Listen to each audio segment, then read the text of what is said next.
로마서 8장 17절 말씀 제가 한 절 읽어 드리겠습니다. 자녀이면 또한 상속자 곧 하나님의 상속자요 그리스도와 함께한 상속자니 우리가 그와 함께 영광을 받기 위하여 고난도 함께 받아야 할 것이니라. 아멘. 우리 같이 인사 나누십시다. 이 자리에 오신 당신은 이 세상 가장 아름다운 분이십니다. 예, 감사합니다. 예, 고맙습니다. 오늘은 전 세계적으로 종교개혁 기념일로 지켜지고 또 종교개혁 주일 예배로 드려지기도 합니다. 독일의 종교개혁자였던 루터가 1517년 10월 31일 날 독일에 있는 비텐베르크 대학교 교회 정문 앞에다가 95개의 조항의 반박문을 붙인 것을 기념하는 날이기도 하죠. 그 당시에 부패하고 타락한 로마 교회의 부패상을 이제 갱신할 것을 목표를 두면서 시작됐고 이 사건으로 인해서 16세기 종교계의 출발점이 시작되었다고 볼 수 있습니다. 오늘 우리 프로테스탄트 개신교회들은 이 날을 기념하면서 오늘 교회는 오직 은혜, 오직 믿음, 오직 말씀으로 교회가 새로워지기를 또한 기대하고 고대하고 있습니다. 그래서 10월 마지막 주일은 종교개혁 기념일로 또 개혁 기념 주일 예배로 드려지죠. 저는 오늘 우리 본문을 배경으로 해서 가장 루터가 아주 은혜를 받고 그리고 그 말씀에 집중해서 종교개혁을 씨를 뿌렸다는 것이 바로 로마서인데 로마서에서도 우리 오늘 본문은 그야말로 루터가 빨간색으로 새기고 싶다 할 정도로 귀한 말씀이기 때문에 이 말씀 배경을 삼고 오늘 설교를 하도록 하겠습니다. 이 로마서의 핵심 구원은 우리 삶의 가장 중요한 주제입니다. 사실 우리 신앙에서 이 구원만큼 중요한 주제가 없지요. 그래서 바울은 이 로마서에서 우리의 구원을 다양하게 표현하고 있기도 해요. 믿음으로 의롭다함을 받을 뿐만 아니라 하나님의 백성으로서 거룩해져 가고 또한 완전한 구원에 이르게 될 것이라고 하는 이 칭의와 그리고 성화 그리고 영화의 단계를 잘 설명하고 있습니다. 특히 우리 본문은 그 가운데서도 아주 우리가 구원의 이 선행 진리로 담고 있죠. 왜냐하면은 이 로마서 8장 전체가 다 구원의 클라이막스입니다. 그래서 구원에 대한 그야말로 기가 막힌 내용들이 이 안에 집중되어 있어요. 방금 제가 서두 얘기했던 것처럼 루터가 이 본문을 이 구절을 특별히 로마서 오늘 8장 17절 구절을 빨간색으로 해서 내 가슴에 새기고 내 심장에 새기고 싶다라는 정도로 귀한 말씀인 것 같습니다. 우리는 믿음으로 하나님의 자녀가 되었습니다. 그리고 양자의 영을 받아서 하나님을 아빠 아버지로 우리가 부를 수 있는 관계가 됐어요. 하나님의 자녀로 그리고 아버지와 자녀의 관계가 되었다고 하는 것에 대해서 풍성한 구원의 진리들이 감춰져 있어요. 오늘 본문 17절에 자녀가 누릴 수 있는 그 특권이 나오는데 그게 바로 상속입니다. 자녀이면 또한 상속자, 곧 하나님의 상속자요. 그리스도와 함께한 상속자니 이 자녀는 아버지로부터 상속받을 권리가 있습니다. 우리 동양의 문화에서는 더군다나 상속의 권리를 우리가 잘 이해하지 않습니까? 상속은 아들이 받죠. 특히 장자가 받습니다. 아들은 아버지의 모든 것을 물려받을 권리가 있습니다. 주인의 아들과 종은 상속으로 구분이 되는 거죠. 갈라디아서 4장 1절 2절 보시면은 내가 또 말하노니 유업을 이을 자가 모든 것이 주인이나 어렸을 동안에는 종과 다름이 없어서 그 아버지가 정한 때까지 후견인과 청지기 아래에 있다라고 했어요. 아들과 종은 별로 차이가 없지만 이 아들의 특권이 확실하게 드러나는 순간은 바로 상속을 받을 때라고 하는 것입니다. 아브라함의 아들 이삭과 사라의 몸종 하갈을 통해 낳은 이스마엘은 엄연히 다른 겁니다. 하나님은 이삭을 통해서 하나님의 약속을 성취해 가시죠. 우리에게 주어진 구원이 바로 그렇단 말이에요. 네. 우리가 믿음으로 아브라함의 후손이 되었다고 하지만 세상 사람들과 믿음을 가지고 사는 우리가 어떻게 보면 엇비슷하게 보여요.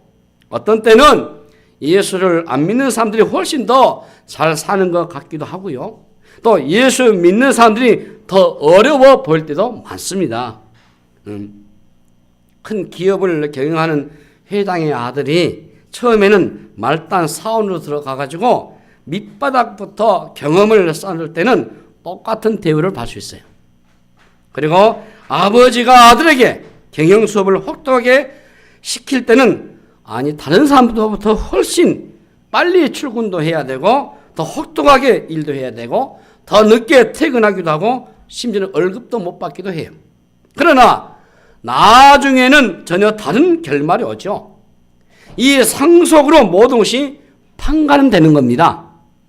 현재의 모습이 아니고 장래에 받을 상속이 바로 우리의 미래를 결정하게 되는 겁니다. 그래서 사도 바울은 우리의 삶에 이루어질 최종 약속을 다시 확인시켜 주고 있어요. 현실이 아무리 어려워도 흔들리지 않는 이유가 있다고 한다면 그것은 바로 장차 받을 유산 때문이라는 것입니다. 엄청난 상속을 약속받는 아들이 아버지의 회사 돈을 빼돌리거나 물건을 싼값에 파넘긴다면 얼마나 그게 한심한 일이 되겠습니까? 상속은요, 미래에 대한 확실한 약속인 것입니다. 그러므로 우리는 현재의 삶에 승부를 걸 필요가 없고 당장의 삶에서 해석되지 않는 일이 있다 해도 장래에 주어질 상속에다가 우리 인생을 걸렸던 것이 바로 성경이 말씀하고 있는 겁니다. 상속자가 된다고 하는 것은 미래뿐만 아니라 현재의 삶에도 큰 영향을 미치죠. 아버지의 모든 것을 물려받아서 대를 이을 아들은 부모가 얼마나 애지중지하겠습니까? 우리가 상속자가 되었다고 하는 것은 하나님의 사랑과 돌보심을 받고 있다고 하는 말씀이죠. 이제 우리의 운명은 바로 하나님의 손에 달렸단 말이에요. 하나님이 자기 백성에게 주실 위대한 약속과 상속을 반드시 우리에게 주시겠다고 보장이 있는 겁니다. 이제 우리의 삶은 세상에 있어서에 의해서 좌우지되지 않습니다. 이 세상이 우리를 흔들어 놓을 수도 없어요. 우리에게는 그야말로 팔자 소곤이 나는 그런 말이 해당되지 않습니다. 뭐 성꿈이 어떻고 뭐 관상이 어떻고 이게 할 필요가 없어요. 우리의 미래는 바로 하나님의 손에 의해서 결정된 줄로 믿습니다. 예? 우리는 하나님의 집중적인 그야말로 간섭과 돌보심에서 벗어날 수가 없어요. 이것이 바로 상속자가 누리는 바로 특권인 거예요. 우리는 우리에게 주어질 이 영광을 반드시 믿으시기를 바랍니다. 그런데요, 이 상속자가 받을 영광으로 가는 길에는 여러분 반드시 거쳐야 할 과정이 하나 있습니다. 그것이 바로 오늘 우리의 본문의 말씀이에요. 우리가 그와 함께 영광을 받기 위해서는 고난도 받아야 한다고 하는 말씀인 겁니다. 뗄래야 뗄 수 없는 단어가 바로 이 고난과 영광이에요. 네. 고난만 따로 있지 않고요. 여기에 영광만 따로 있지 않고요. 이 두 단어가 우리 인생 전반에 걸쳐서 적용되는 원리입니다. 자녀로서 누릴 수 있는 것도 있겠지만은 겪어야 할 고난도 있는 거죠. 고난은 영광으로 가는 길에서 반드시 통과해야 될 관문입니다. 고난을 좋아할 사람은 아무도 없어요. 그러나 고난은 피할 수가 없습니다. 하나님께서 우리를 영광의 자리로 이끄시는 방법이 바로 이 고난을 통과하는 거예요. 세상에서도 고난이 없는 영광은 없을 겁니다. 스포츠 선수들이 훈련하는 것을 보면은 사실 엄청난 고난이에요. 그들은 체중을 조절해야 할 때 먹고 싶은 것뿐만 아니라 심지어는 침도 삼키지 못한다고도 합니다. 먹는 것도, 노는 것도, 쉬는 것도 마음대로 못해요. 한계에 도전할 때는 그야말로 피땀을 흘려요. 젊은 나이인데도요, 데이트 한번 하지도 못하고 외부와 단절된 채 그야말로 수도자 같은 삶을 살 수밖에 없어요. 자기 하고 싶은 거 다 하고 시합에 나가서 붕붕 날리는 사람 어디 있겠습니까? 없어요. 예수를 믿는데 왜 자꾸 이 고난이 찾아오느냐라고 질문하는 분들이 간혹 있어요. 여러분, 그것은 당연한 겁니다. 우리의 삶에 찾아오는 이 고난은 의문을 가지게 하는 거죠. 그러나 우리 신자의 고난은 여러분 정상적인 것입니다. 그것은 우리 신자가 되었다 하는 표시 중에 하나. 성경은 예수를 믿으면은 고난이 없다라고 말한 적이 한 번도 없어요. 신앙을 가진 순간부터 이 고난 반드시 찾아오게 되어 있습니다. 예수님도 하나님의 아들이셨지만 그 고난을 피하지 않고 기꺼이 받아들이셨어요. 예수님은 십자가를 지시기 전에 겟세마네 동산에서 할만하시거든 이 잔을 내게서 옮기시옵소서라는 그야말로 치열한 생명적인 그런 기도를 드렸습니다. 그리고 나의 원대로 말고 아버지의 원대로 하옵소서라는 아들이라도 그 고난을 달게 받아들였어요. 여러분, 고난은 결코 피할 수가 없습니다. 고난은 하나님의 뜻입니다. 십자가는 아버지의 뜻이었습니다. 그리고 그리스도가 받으신 고난 이후에 부활의 영광이 찾아오는 거죠. 오늘 우리가 이 주일날 영광스럽게 이 주일을 보내는 것은 다름이 아니고 금요일날 주님이 십자가에 매달리시고 그리고 흑암을 지나는 토요일이 지난 후에야 부활의 주일을 우리가 맞이할 수 있는 거 아닙니까? 그래서 주일은 고난을 통해서 주어지는 하나의 선물이죠. 예. 고난에 주어진 특권이기도 합니다. 이 주일이. 초대교회 시절은 이것이 명백했어요. 초대교회 고대사를 읽어보면 그런 부분이 아주 선명합니다. 예수를 믿겠다고 선택한 순간부터 편안한 삶, 안전한 삶과는 거리가 멀어요.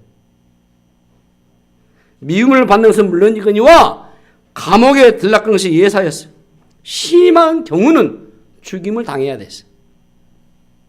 스데반 집사를 비롯해서 수많은 하나님의 종들과 제자들, 그들이 형장 이슬로가 사라졌습니다. 고린도후서 10장을 보시면은 사도 바울은 감옥을 들락거리고 매도 수없이 맞고 말이죠.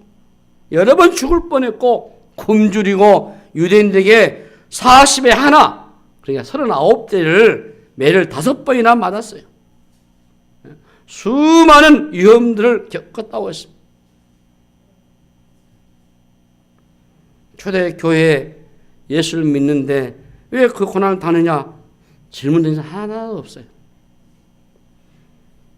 제가 지난번 성지의 순례를 하면서 예수님의 발자취를 더듬은 것도 귀했지만 초대 우리 믿음의 성도들이 생명을 걸고 신앙이 지켰다는 카타콤 같은 것을 보면서 참 숙연하고 애잔하고 절규가 되고 그리고 감사가 되고 혹시 나에게도 이런 기회가 온다면 이런 신앙을 유지할 수 있을까 하는 그런 부분을 다시 한번 새겨봤기도 했어요. 그들은 예수를 믿는 순간 고난이 오는 것 당연하게 받아들였어요. 오늘 세월이 흘러서 기독교가 국교가 되고요. 소수의 그리스도인들이 다수가 돼가지고 힘을 가진 종교가 됐을 때 이 우리 기독교가 변질되기 시작했습니다. 그래서 중세 사를 우리가 공부해 보면은 교회 타락한 걸 이루 말할 수 없어요. 초대 교회사의 그 핍박과 그 고난이 중세 때의 암흑이 됐단 말이에요. 고난이 없었어요. 세상의 핍박을 받기보다는 오히려 믿지 않는 사람을 더 핍박하고 힘을 과시하기 시작했어요.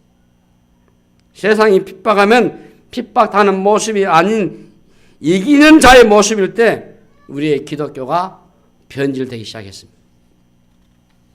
그러니까 종교 개혁사를 공부하기 전에 반드시 중세사를 보셔야 돼요. 예. 그래서 교회 타락상을 우리가 면면히 보셔야 돼요. 우리 신자가 되는 것이 전혀 부담되지 않고 오히려 이득이 되는 그런 세상에서는 신앙의 진정성을 확인할 길이 없는 거예요.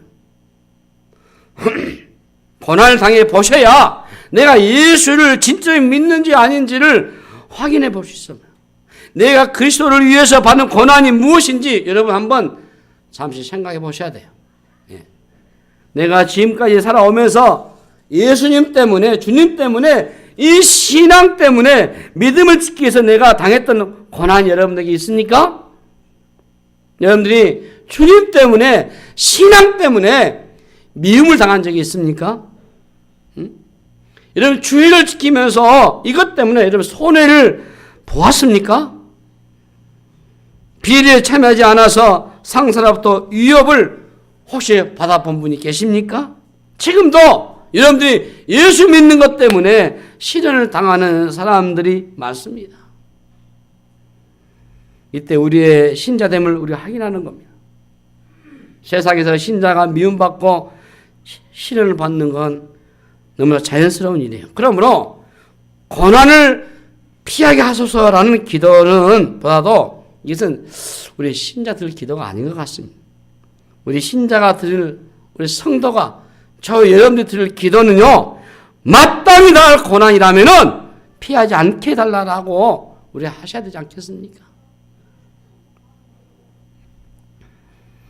우리가 손해보는 일, 핍박당하는 일, 고난당하는 일, 어려움당하는 일, 고난을 받을 때 우리의 신앙은 빛이 나거든요. 고난이 없는 넓고도 편한 길을 곁길로 빠진 겁니다. 고난 없는 영광은 거짓이라는 사실을 우리가 기억하셔야 돼요. 마귀가요 40일 금식 은혜 예수님에게 가서 고난 없이 아들의 영광을 누리라고 속삭이잖아요. 고난이 없는 영광은 강력한 유혹이 됩니다, 여러분. 예. 아차하면은 누구나 한순간에 넘어질 수 있어요. 그런데 여러분 속지 마시기 바랍니다. 우리가 세상에서 살아가는 방식은 세상 사람들이 바라보는 방식과는 전혀 달라요. 고난을 선택하지 않고는 영광은 없습니다. 우리 신자의 고난은 목표가 뚜렷합니다. 우리가 그와 함께 영광을 얻기 위해서는 고난도 받아야 하는 것. 고난을 통한 연단은 우리를 점점 더 영광된 주의 자녀로 변화시켜가는 은혜가 있습니다. 장차 주실 영광을 맞이할 성도로서 빚어져 가기 위해서 이 고난은 반드시 필요하다고 하는 말씀인 겁니다. 고난은 여러분, 고난만으로 끝나지 않습니다.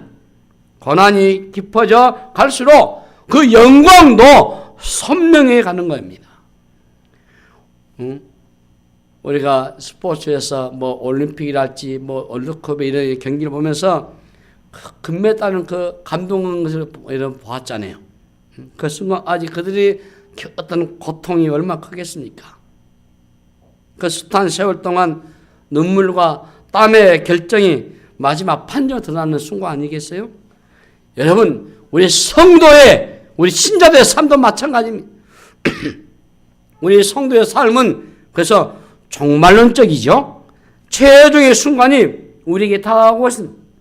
우리는 역사의 마침표를 찍는 순간이 분명히 있다는 것을 우리가 믿고 있지 않습니까? 이런 종말론적인 시각은 우리의 삶을 완전히 바꿔놓는 겁니다. 우리가 개인적으로 역사적으로 종말이 정확히 다가오고 있어요. 세상 사람들의 내면을 보면은 매우 불안하지만은 이것은 미래가 불투명하기 때문에 그렇고요.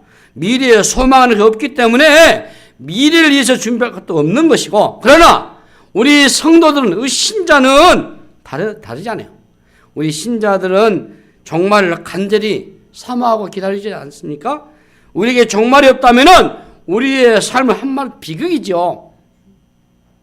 종말이 없다면은 우리 신자가 믿음으로 살기 위해서 어떤 수많은 고난의 그 이유를 설명할 길이 없단 말이에요. 그래서 우리 신자가 고난에도 흔들리지 않고 살아갈 수 있는 힘은 이 종말 마지막 때의 약속, 우리에게 주어질 그 완전한 구원의 순간 있기 때문인 것입니다. 우리 신자가 장차 이루는 소망을 눈을 떼게 되면은 그 순간 이 고난의 급류에 우리가 파묻혀버리고 말 것입니다. 그러면 우리의 신앙은 실종되고 말 거예요. 우리 현실의 고난을 버텨낼 수 있는 그 힘이 바로 아무것도 없는 겁니다.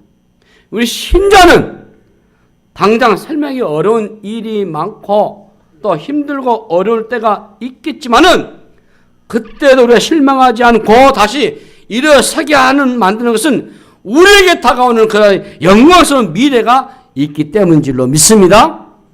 이 고난의 길을 우리가 걸어가신 우리 주님의 삶은 우리에게 확실한 이정표가 되고 발자국이 되는 겁니다.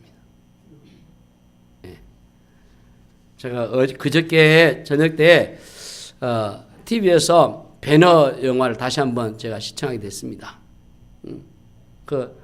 그래서 그 유다 그 배너가 그 죽음의 자리에서 그 살아야 할 이유, 그리고 그 전차 경기에서 살아야 할 이유, 나중에는 주님을 통해서 다 위로하고 용서하고 사랑하지만은 그런 그 생명을 거는 그런 고난과 핍박 속에서도 그 영광을 바라볼 수 있는 그런 믿음, 우리 인생의 최고 이정표고 우리가 그래야 후회할 수 없는 그런 발자국. 그리스도는 주님이 친히 그 고난을 선택하셨잖아요. 그 고난의 십자가 친 주님이 가셨잖아요. 그 이후에 주어질 그 찬란한 부활의 영광도 우리의 바로 이정표가 되지 않겠습니까? 그래서 믿음의 선인들이 그 길을 따라갔고요. 우리 종교 개혁자들이 그 길을 따라갔던 겁니다. 여러분, 마지막 날에 우리에게 주어질 최고의 순간은 하나님의 상속자로서의 그리스도와 함께 동참하는 영광인 것입니다. 우리는 지금 얼마나 잘 먹고 잘 사느냐가 문제가 아니고 최후의 승리자가 되는 것이 중요한 줄로 믿습니다. 빌립보 3장 21절 말씀 보시면은 그는 만물을 자기에게 복종하게 하실 수 있는 자의 역사로 우리의 낮은 몸을 자기의 영광의 몸에 형체같이 변하게 하셨다고 했어요. 이 세상의 것과 비교할 수 없는 모습으로 찬란하게 변화될 것이라고 하는 말씀이죠. 우리에게 주어질 미래의 영광은 어떤 것인지 우리가 다 알지 못합니다. 성경도 구체적으로 표현할 수가 없어요. 세상의 언어로 그 어떤 것으로도 비유가 할 수 없습니다. 하늘의 영광을 세상의 것과 비교한다는 그 자체가 사실 불경스러운 일이겠죠. 그러나 성경은 우리 신자에게 닥쳐올 영광의 확실함을 우리에게 말씀하고 있잖아요. 우리 신자의 삶의 완성은 지금이 아니고 미래에 있단 말이에요. 미래. 너무 성급하게 여러분 결론 낼 필요가 없어요. 지금 우리가 화려하다고 해서 다가올 미래와는 비교할 수가 없는 것입니다. 베드로와 야고보와 요한이 주님과 함께 변화산에 올라갔다가 주님의 용모가 변하는 모습 보면서 그 신비함과 황홀함에 빠져버려요. 그래서 베드로가 너무 놀라서 하는 말이 그곳에 장막을 짓고 살자고 제안하죠. 그 베드로의 마음을 우리가 알 듯하지 않습니까? 영광의 하나님이 잠깐 천국의 예고편 같은 것을 보여주셨을 때에 그 신비함과 그 황홀함에 베드로가 기절할 정도였어요. 얼마 전에 TV에서 보니까 많은 축제들이 지금 있습니다. 뭐 나무 축제도 있고 꽃 축제도 있고 불꽃 축제도 있고 뭐 별별 축제가 많아요. 참 아름답죠. 황홀하고 참 기가 막히죠. 그런데 그런 것보다도 더 귀한 찬란한 영광들. 베드로전서 1장 24, 5절 보시면은 그러므로 모든 육체는 풀과 같고 그 모든 영광은 풀의 꽃과 같으니 풀은 마르고 꽃은 떨어지되 오직 주의 말씀은 세세토록 그 영광이 있다 하시면서 너희에게 전한 복음이 이 말씀이다라고 했어요. 세상 사람들이 추구하는 영광은 매우 짧습니다. 금메달도 사실 오래 가지는 못해요. 스타도요 오래 가지는 못해요. 새로운 영웅들은 여기저기 나오게 되기 마련이에요. 그래서 아쉽고 갈증이 나고 아무리 대단해 보인다 해도 세상의 영광은 한두 번 보고 나면 끝나버려요. 그래서 로마서 8장 우리 본문 18절에 보시게 되면은 우리 17절 읽었잖아요. 18절 보면 생각하건대 현재의 고난은 장차 우리에게 나타날 영광과 비교할 수 없다고 했어요. 우리 삶에 어떤 고난이 있다 할지라도 그 고난은 장차 우리에게 다가올 영광과는 좋게 비교할 수가 없다는 것입니다. 우리 신자는 장차 다가올 하나님의 영광에 눈을 뜬 사람들입니다. 우리가 기대하는 것은 세상에 썩어질 영광이 아니고 바로 하늘의 영광입니다. 구원받는 하나님의 백성들은 그날을 간절히 사모하고 우리의 영이 그날이 오기를 탄식하며 기다리고 있다고 했어요. 믿음으로 눈을 뜨고 은혜를 받는 사람들은 결코 이 세상의 것들이 우리가 추구할 영광이 아닌 것을 알게 되는 거죠. 아무리 좋은 것이 있어도 가질수록 사실 더 갈증이 나기 마련이에요. 더 영원하고 참된 영광을 기대하게 되는 거죠. 그래서 고린도서 13장 12절 말씀 보시면은 우리가 지금은 거울로 보는 것 같이 희미하나 그때는 얼굴과 얼굴을 대하여 볼 것이요. 지금은 내가 부분적으로 아나 그때는 주께서 나를 아는 것 같이 내가 온전히 안다고 했어요. 우리 성도들은 다가올 영광에서 눈을 떼시면 안 돼요. 다가올 영광은 현재 모든 고난을 완벽하게 삼켜버리고 말 것입니다. 사라지지 않을 것 같은 고난이라도 자녀에게 주어진 그 영광에 그 자리를 내어주었어요. 여러분 파수꾼이 새벽을 기다리듯이 말이죠. 그날의 영광을 섬유하면서 사는 여러분 되시기를 바랍니다. 그러면 우리가 어떻게 살아야 되겠습니까? 로마서 5장 3절 4절 말씀 보시면은 같이 읽어봐요. 로마서 5장 3절 4절 시작. 다만 이뿐 아니라 우리가 환난 중에도 즐거워하나니 이는 환난은 인내를 인내는 연단을 연단은 소망을 이루는 줄 알미로다 했어.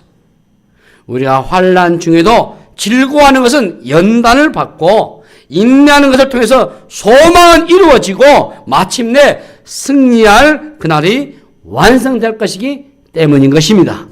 세상에서 신자로 사는 것은 매우 어렵습니다. 인내가 필요합니다.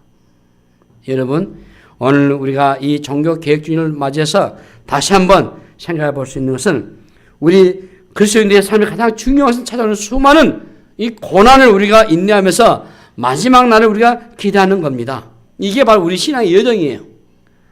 고난에 대해서 당장 보상은 주어지지 않겠지만은 우리가 어려운 길을 선택하는 것도 우리의 고난은 분명한 이유와 목적이 있는 고난이기 때문에 그렇습니다. 그래서 여러분들이 환난 중에서도 즐거워하셔야 되고 인내하는 중에서도 연단을 이루어 가셔야 되고 고난을 피하지 않고 온 몸으로 맞서는 것은 그 고난 이후에 다가올 찬란한 하나님의 영광을 우리가 기대하기 때문인 줄로 믿습니다.